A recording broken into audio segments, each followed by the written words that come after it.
नमस्कार, मी ॲडव्होकेट राणी सोनवणे. मी आज नोटरी संदर्भातच एक नवीन व्हिडिओ घेऊन आपल्यासमोर आलेली आहे. नोटरीच्या बाबतीत आपण खूप सारे व्हिडिओ यापूर्वी पण बघितलेले आहेत की कोणतं डॉक्युमेंट तुम्ही करू शकता आणि कोणतं नाही. पण मला एक तुम्हाला सांगायचं आहे, त्यासाठी हा व्हिडिओ केला आहे की आपण गिफ्ट डीड करू शकतो नोटरी म्हणून. तर तुम्ही मला म्हणाल की आपण जेव्हा बघतो की जेव्हा कोणतं डॉक्युमेंट आपण करू शकत नाही त्याच्यामध्ये गिफ्ट डीड हे पण आहे. तर ते बरोबर आहे, इमूवेबल प्रॉपर्टीचं गिफ्ट डीड आपण करू शकत नाही. पण जर एखादी कॅश अमाऊंट असेल किंवा मुवेबल काही असेल प्रॉपर्टी, तर त्याचं गिफ्ट डीड आपण नोटराईज करू शकतो. आणि त्याचं गिफ्ट डीड करताना तो 500 रुपयाच्या स्टॅम्प पेपरवर ते ॲग्रीमेंट पाहिजे.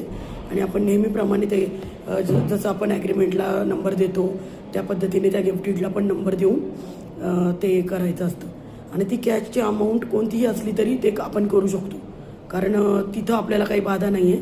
कॅशची अमाऊंट आणि मुवेबल प्रॉपर्टी याचं गिफ्ट डीड नोटरी करू शकतो. त्यामुळे तुमच्याकडे पण जर तसं डॉक्युमेंट आलं तर तुम्ही ते करू शकता. याच्यासाठी ही माहिती देण्यासाठी हा व्हिडिओ होता. कारण नुकतंच मला माझ्या एका मैत्रिणीने फोन करून विचारलं की तिला एक 50 लाखाची अमाऊंट गिफ्ट डीड देण्याचं एक डॉक्युमेंट आलं होतं. तर ती कन्फ्यूज झाली की ते डॉक्युमेंट मी करू शकते की नाही. तिने मला फोन करून विचारलं की ते डॉक्युमेंट मी करू का नको. तर तेव्हा मी तिला सांगितलं की ते डॉक्युमेंट ती करू शकते आणि तिने ते केलं. तर तुमच्याकडे पण असं कोणतं डॉक्युमेंट आलं तर तुम्ही नक्की करा.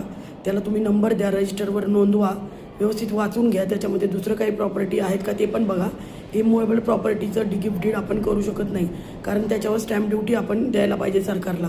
आणि जर आपण नोटराईज केलं तर ते डॉक्युमेंट व्हॅलिड नाही होते. आणि जर ते डॉक्युमेंट केलं तुम्ही तर तुम्हाला ते चेकिंगच्या वेळेस प्रॉब्लेम येणार आहे आणि ती प्रॉपर्टी त्याच्या नावावर पण परत होणार नाही, एक्झिक्यूट होणार नाही ते डॉक्युमेंट. त्यामुळे तसं करू नका.